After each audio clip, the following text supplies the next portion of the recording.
Ouais, pour ma part, je suis très content de ma prestation de ce soir.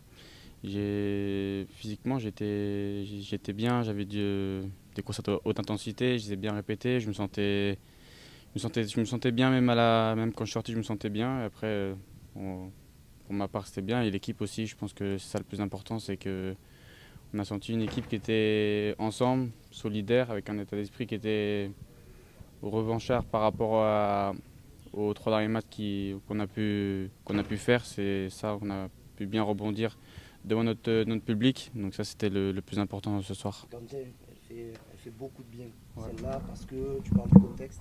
Mm. Les 4 défaites en 5 jours, Mm. 5 matchs, la semaine qui a été très très lourde, et aussi la possibilité de reprendre la deuxième place. Tout s'était bien goupillé ce week-end, mais il fallait que l'OM fasse le taf. Et est-ce que vous avez douté à un moment donné, quand à la mi-temps par exemple vous êtes à un partout, que vous n'arriviez pas véritablement à faire ce que vous vouliez? Non, on n'a pas douté. À la mi-temps, notre seul danger, c'était à la perte du ballon on avait du mal à les empêcher de contre-attaque. Mais sinon, non, on n'a pas douté. On était bien dans notre tête. On savait ce qu'on devait faire. On avait qu'une chose en tête à la mi-temps, c'était de revenir avec les 3 points pour récupérer notre deuxième place. Et c'était le plus important aussi. Donc, pas de doute, plutôt confiant sur la deuxième mi-temps. Il y avait aussi énormément de résultats qui vous arrangeaient. Ouais. On voit Ouais. Monaco, Nice, il y a juste Lyon qui a gagné, Lille Mm. a perdu. Enfin, il fallait pas rater cette marche.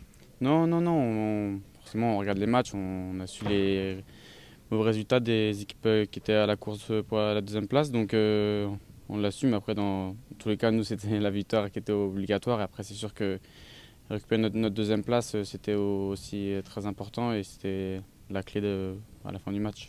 Il y a eu un bel accueil du public Ouais. malgré une semaine un peu agitée. Mm. On va parler des sifflets de la mi-temps Ouais. de cette bonne guerre. Ouais. C'est important de sentir ce soutien du Vélodrome même quand la semaine est agitée en coulisses.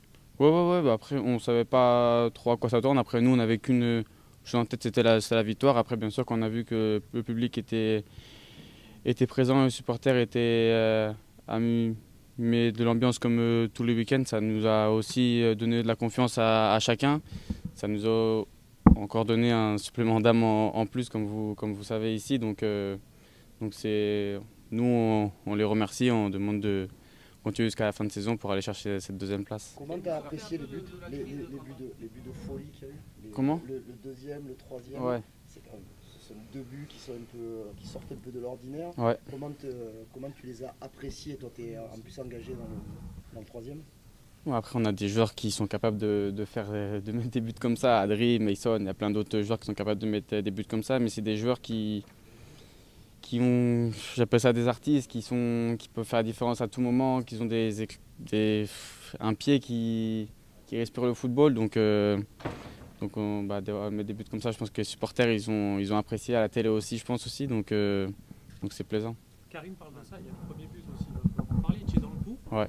Mais la conclusion, j'imagine, on s'y attend pas. Non. Est-ce que tu peux nous raconter comment tu vis ça? Parce que j'imagine, c'est peut-être le CSC le plus spectaculaire que tu aies vu de ta vie, non? Ouais, bah, quand je joue, oui, c'est le plus spectaculaire. Après, ça fait partie du jeu. Après, moi, quand je fais la passe à Adrien, je vois qu'il centre et je regarde pas au deuxième ce qui se passe. Et après, je vois que c'est Soiseau, je crois. Ouais. Il met but contre son camp. Et après, bah, on va sur Adrien, on va célébrer ensemble. Hein. Ça fait partie du football, on va dire. On retient la victoire, on retient aussi pas mal de fébrilité en défense du côté de l'OM. Comme toi, tu es piston, mais tu fais un peu partie de cette défense.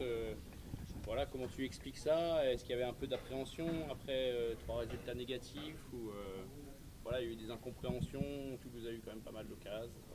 Ouais, après fébrilité, je pense pas. Après, on a pris 2 buts. C'est sûr que quand on prend 2 buts, on est en tant que défenseur, gardien et toute l'équipe, on n'est pas content de prendre ces 2 buts. Après, c'est plein de petites erreurs qui a accumulé des buts. Quand je vois sur le premier, on a regardé un peu à la fin du match. On peut se décaler, on peut mieux parler, on peut se dire qu'est-ce que tu peux faire. Après, ces détails, ça va très vite. C'est à nous de travailler sur ça et on est confiant sur la suite, quoi. On prend une dernière question pour Quentin, s'il vous plaît. Ouais, c'est un peu global. Vous étiez un peu dans le dur. Jusque-là, vous étiez un peu dans le dur, en tout cas avant cette rencontre. Est-ce que tu penses que ça peut suffire à vous relancer, à vous redonner confiance? Oui, bien sûr qu'une victoire, ça met toujours confiance à tout le monde. Après, on sait que le week-end prochain, on a un match très important, un concurrent direct. Donc là, ça sera un match plutôt déterminant pour la suite de la saison, mais on est prêt, on a envie de jouer ces matchs-là et on va aller là-bas pour aller chercher les 3 points.